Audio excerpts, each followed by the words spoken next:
Good morning, Steelers Nation. How's it going? NFL Combine Week. It is Saturday morning when I'm recording this, about to head to Indy.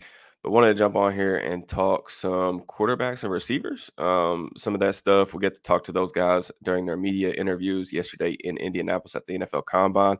Shout out to Steelers Now for allowing me to go and be a part of the event.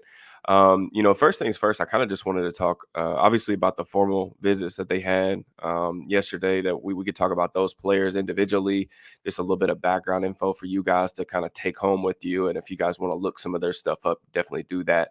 But I think it's definitely worth noting, and we're not going to have the full conversation right now. But the Steelers didn't show really any interest yesterday in the quarterbacks. So all the quarterbacks that we got the chance to talk to, pretty much no interest across the board in terms of like formal or even informal meetings. They hadn't met with Spencer Rattler at the combine. Michael Pratt, I talked to him. He said from Tulane, he said that he couldn't remember if he had a formal or informal, or he couldn't remember if he had an informal with them or not. Some of the other guys, even like JJ McCarthy from Michigan, gaining a lot of steam, probably not even going to be there at 20, definitely not going to be there at 20 anymore. But he hadn't met with the Steelers at all at the combine. Got a chance to talk to him. Really, really nice guy. You can definitely tell he's going to kill it in interviews. I enjoyed, he took some time off the podium to talk to me, and I really appreciated that. But yeah, I mean, this is Michael Penix, same thing. Bo Nix did meet with them informally, but like we talked about earlier in the week, it's the formals that really matter. You only get 45 of them. It can often tell you, kind of where their interest lies. You guys can take what you want from that. Omar Khan talked to the media a couple days ago as well. Just kind of said the same thing, like kind of generic answers. They have full faith in Kenny. They want Mason back. They're not going to rule out any type of avenue in terms of adding a quarterback. It definitely seems like at this point in the process, it's more than likely going to be a veteran. Like whether it's bringing back Mason, whether it's signing a free agent, going after some type of veteran trade option. All those things are on the table, but he's saying all the right answers. We're going to see the, kind of in their actions. I've kind of said this throughout the process that, just kind of let it play out. We'll just see what happens. There's no use in getting, worked up over it or reading too much into it, just because we're going to have the answer here in about a month or two. But kind of enough of that. So I don't have anything to talk about with quarterbacks because there wasn't much interest, but we will talk about receivers. I do think that this is a really intriguing group. One of the strengths of this draft class in general, I love the people up top. I love the prospects up top, but I really love the depth, man. If you're a team that needs a receiver, this is the draft for you. And even if your team doesn't necessarily need a receiver, which is probably where the Steelers fall, you should still probably take one anyway because this draft is so loaded with depth and so many guys I think could come in and contribute like right away. So we have 5 confirmed formal interviews. A couple of these guys I was able to be at the podium for, so really interesting players. Some of these guys are really, really interesting players for me because they are some of my guys through the process. So I was happy to see the Steelers have some interest in some of these guys. Just before we get started, please make sure you like the video, subscribe, give me a comment, all that good stuff. Trying to create, a bunch of content for you guys, crank some stuff out in between my drive back and forth to Indy. So thank you guys so much for the support all week long, all year long on the channel. First guy that I want to talk about is Jalen McMillan from Washington. He's kind of been the forgotten about player, not just on Washington's receiving core, because they got Rome Odunze, Jalen Polk had a fantastic season this past year, but he's been the kind of forgotten receiver in this draft class. I was super intrigued by Jalen McMillan coming out of summer scouting. I loved his game. Listed 6'1", 190 pounds. Back in 2022, man, the tape was really, really good. 1,100 yards, 9 touchdowns. This is a guy who, unfortunately, he talked about, he was dealing with a knee issue this past season.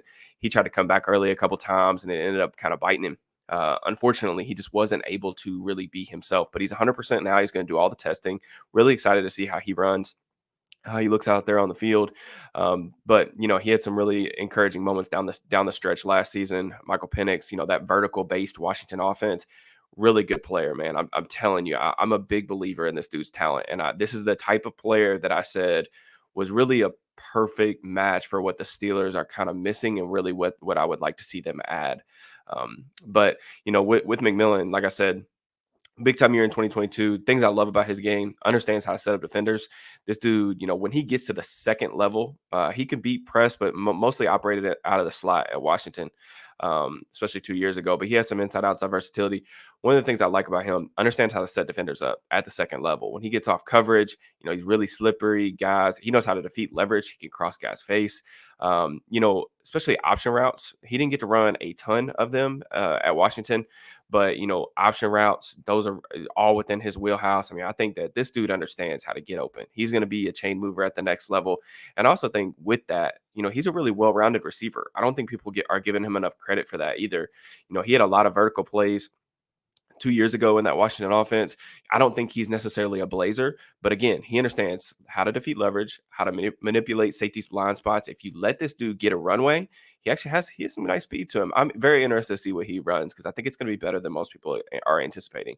He kind of reminds me. I've heard this comp thrown around. He kind of reminds me usage wise a little bit of like a Christian Kirk from Jacksonville. He's a guy who can stretch the field vertically for you, especially out of the slot where he's able to work on safeties, kind of giving them a little jab step, shiftiness, rocker steps, all within his wheelhouse. But he has some rack ability too. Like when you give this dude the ball, especially in 2022, you give him the ball on these drag routes or crossers, things like that underneath.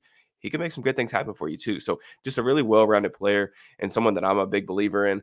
I think that McMillan is probably in that third round range as far as like I'm just looking at the consensus draft board of where guys have him going.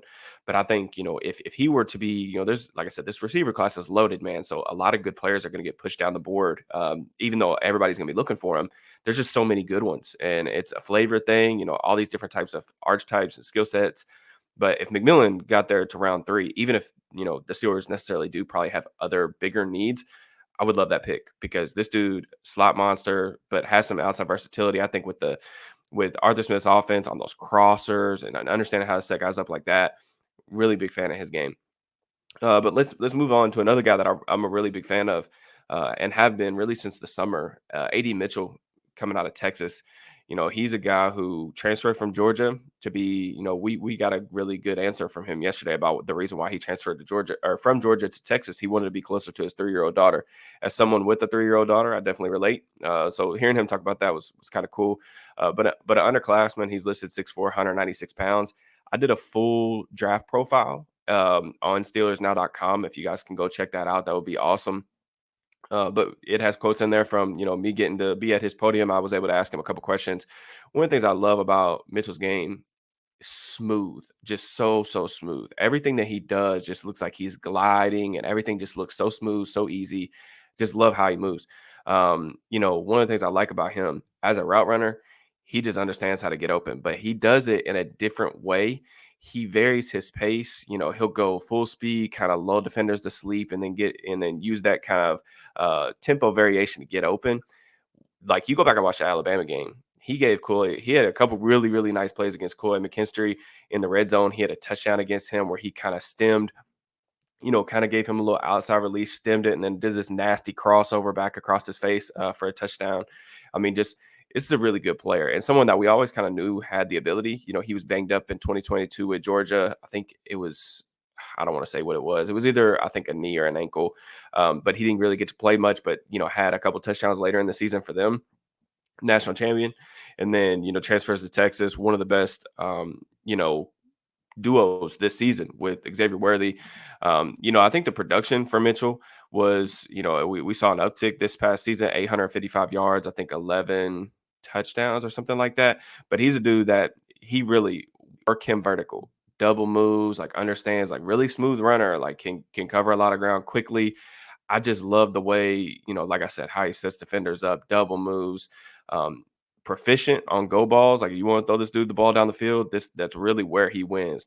Texas used him a lot down the field, slants, dig routes, stuff over the middle, all within his wheelhouse. Love the way he sets guys up on digs, slants.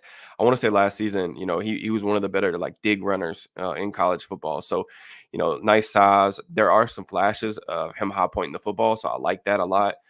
Like I said, with that frame, definitely a very interesting player. So, um, he's a guy that I think currently is in that top 40, top 50 range. I think that Mitchell, when it's all said and done, because I do think that he's going to run faster than people are anticipating. I got the chance to ask him about how he kind of varies his tempo within his routes to create separation. And he told me, he said, I don't really run most of my routes at full speed. Like I kind of do that to set guys up because I think he can catch guys off guard. And I think people are going to be caught a little bit off guard with how well he runs. I do think he's going to run in the low 4.4s. That's just my prediction. But yeah, so that's AD Mitchell. I'm a big fan. Again, though, I think he's a top 40, top 50 guy. So even I'm not sure that he would even make it to 51 where the Steelers are picking. That's probably too early for them to take a receiver just based on how the roster is constructed. But they're showing a lot of interesting guys. Like, spent a half dozen or 5, 6 formals on guys that are going to be picked probably in the first, 40 picks. So it's definitely worth noting. But I also think it gives you a little bit of an archetype, kind of what they're looking for at the position. Next guy, Brian Thomas Jr., Malik Neighbors, top five-ish pick, probably top five player on the board for me. His teammate, listen, man, Brian Thomas Jr. got in, like so much better this past season. And it was a really big joy for me to watch that LSU offense just because I appreciate, how much they press the ball down the field. Slot fades, goals, 989, all this different stuff, four verts. I mean, that was what they were running. But just a physical specimen. Stood next to him yesterday, 6'4", 205 pounds. This dude's a big dude, like very, very big dude. In my scouting report for him, I just put all gas. Like this dude moves different. Vertical threat, stacks defenders. I was a little bit surprised by how over the course of the season, I felt like he got better versus press. And that was something that I wanted to see from him because, as that vertical threat, is he going to be able to get off press coverage at the next level? I already know that he can stack guys and run by him, but what happens if guys get hands on him? And I really appreciated his work. I thought he got better in that regard, but just unbelievable acceleration. This dude can get to like full speed in a hurry. And if you give him, I watched in the Alabama game, there was a couple times where they gave him a free runway. That's just a bad idea because he understands, how to get you turned around a little bit. And then, there is no loss of speed when he does those like jab steps at the second, third level. So really impressive player working on a vertical plane. Kind of like the contested catch area. I know that was a big point of emphasis and has been a big point of emphasis in terms of conversation around him. But I thought that he got better in that regard. Has the size to definitely go up and high point the football. I think you want to see it with a little bit more consistency, but I do think, with time, with age, I think he'll be a little bit better at that. Another thing too with him, I would like to see, there are some flashes of him getting the ball on these deep overs, deep crossers, things like that. I don't want to say that he's a natural rack threat. That's not really where he's going to win at the next level either. But I do think that he can offer some real value as a player like that if you can get him on those deep crossers, some of those runaways versus man coverage, excuse me. But I mean, this dude, he's a vertical winner. He's going to be a field stretcher for you. I just kind of looked it up. 12 catches, 500 yards, 10 touchdowns on go balls last year. So if you're a team that likes to throw go balls, you want to have somebody that the safety is going to have to cheat to his side, or you're trying to take attention away from other guys on the offense and open things up underneath and in the intermediate areas. Brian Thomas Jr. is going to do that. I think Thomas is going to go first round just because I think he's going to test really well. The size, the speed, stuff that you can't really teach. And you can kind of just round out the rest of his game. But he's a guy that I really like, even though I think he'll, isn't really necessarily a realistic option for the Steelers. Another guy who has outstanding speed, a formal interview or meeting with the Steelers, Troy Franklin from Oregon. I know some of you guys, I'd appreciate knowing who, if you guys can drop me a comment. But I know some of you guys probably remember the old Steelers Draft Talk pod on the All Steelers channel last year. But Troy Franklin came up a couple of times because we would be talking about corners. And I'm like, hey, man, this dude from Oregon is really, really nice. He's, every time I'm watching a corner in the Pac-12, he's kind of cooking them. So it's kind of cool to see things come full circle. He kind of flashed for me last year, was a guy that I watched over the summer. 6'3", 187 pounds. He does have a lean frame, but this dude's been ultra productive. 1,400 yards, 14 touchdowns last season. There he was the field stretcher for Oregon. Like he was the big play threat. He has really long strides. This dude's another dude who can go 0 to 100 in a flash. Very good acceleration, long speed, has a different type of gear. One of the things I like about Franklin, he does track the football fairly well in the games that I watch, and that's definitely something that I covet when I'm talking about guys that are going to win primarily vertically. But he has some inside-outside versatility. There have been times where when he's been given the opportunity to work more as a run after catch threat because they primarily used him vertically in that offense. But when he's asked to kind of catch the football and run, he can erase angles because of how fluid he is and how explosive he is out of his breaks. So, a guy that I think improved against press coverage. Like, he definitely has a plan when guys are up there at the line of scrimmage trying to get their hands on him. Like I said, the slight frame, I think that's really what defenders are trying to do for him: get their hands on him, be physical with him, see if they can overpower him with physicality.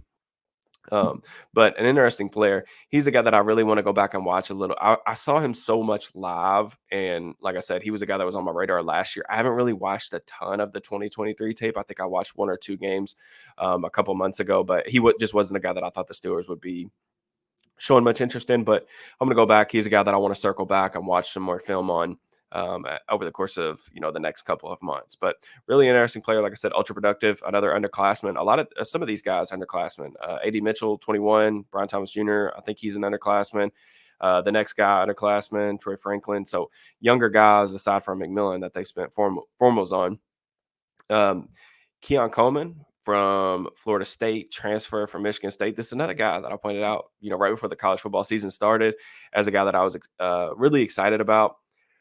The reason why was because I remember watching Jaden Reed last year for Michigan State, and this guy kept popping on tape.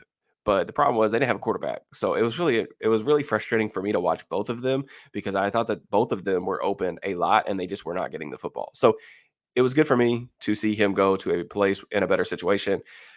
Jordan Travis, Florida State, they weren't as pass heavy as some of these other teams, which I think does explain some of his production probably wasn't what I was hoping it to be. 658 yards, but 11 touchdowns.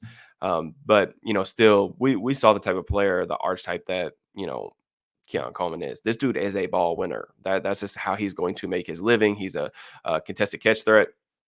The contested catch numbers this past season weren't all that great. They were a little bit inconsistent, but over the course of, his college football career, I feel like we've got a really good look at what he can be. He's a former basketball player. He talks a lot about that. He talked a lot about that yesterday at the podium as well. Understands how to position guys. He can box guys out. He's big. He's physical. He's 6'4", 215 pounds. I mean, this dude he's a well-built power forward type. If you're looking for a throwback kind of bigger X receiver who's going to win outside the numbers. That's really, his strong suit. Red zone, again, throw the ball up to him. I'm not a huge proponent of throwing red zone fades, but if you're going to, throw them to a guy like Keon Coleman. But really good hands. He offers some punt return ability too. I think that punt return ability can translate more in an offense that will allow him to do more underneath. Again, he's not a guy that I think a lot of people are questioning what he's going to run or his overall athletic profile at the combine. But I do think that there are some times where he does some really impressive things with the ball in his hands. It's just not a lot. So, but more of a strength guy. If you want kind of a little bit of a snapshot of what he can do, just go look at the Wake Forest game. Kalen Carson, I was actually studying him, and Coleman dominated him. I mean, he had a couple really, really just big boy plays in that game. So really good player. Again, understands how to position himself, tracks the football really well, good hands, can high point the football. It's just, I think, a question of what is he going to run at the combine? A lot of people are saying, he just needs to be a threshold guy. That's what I think. If he can run if he could run like low 4.5s, I think that would be, or just threshold. I don't think he's going to be a 4.4 guy. There's a lot of differing opinions on that, but to me, I'm interested more in for him the on-field workouts because I want to see how flexible he is in his lower body. He talked a lot about that at the podium, but as a route runner, I still felt like he had room to grow. And this dude, he's 20 years old. He's actually gonna be 20, I think, for half of his rookie season. So I always try to note the age thing, especially when guys are gonna be 20, 21-year-old rookies, just because there's more of a developmental runway. These guys are still growing into their bodies. They're still figuring out how to use their skill sets and adjusting to the game physically. And I just feel like that, that's worth noting opposed to some of these guys that come in. Maybe we're seeing a lot of these guys with COVID years and the transfer portal, whatever, coming in as, 23, 24-year-old rookies. Those guys could potentially be a little bit more maxed out, not just because their bodies are, more fully grown, but also just from a potential or upside standpoint. So I always try to note that at least when it's on one end of the spectrum, really young or really old. So, but anyway, couple really nice informal interviews. They met with my guy, Ricky Pearsall. So Pearsall, he's a really nice player from Florida. I was happy with that. He was an informal, but Malik Washington from Virginia. Like I said, not much interest on the quarterbacks, but a good amount of interest on some really interesting receivers. We've talked about on the channel. I don't see a significant investment in receivers like some of these guys would, I think, kind of require. But it is interesting to me. You got George Pickens. Obviously, he's going to be in the fold long term. I feel like really develop it. I felt like he took his game to another level last year. But Deontay Johnson going into the final year of his contract. Even with Arthur Smith not really using a lot of 11 personnel, it's going to be interesting to see what type of dude they add to the room and how all that stuff plays out. But as always, like I said, really appreciate your guys' support throughout the week, throughout the year on the channel. Just please, again, do me a favor, like, subscribe, comment, all that stuff is greatly appreciated. It helps the channel grow. And like as that happens, I'm able to provide you guys with more content, which is ultimately what I want to do because I love talking ball. So, Saturday morning, I hope that you guys enjoy your weekend. Take it easy. Peace and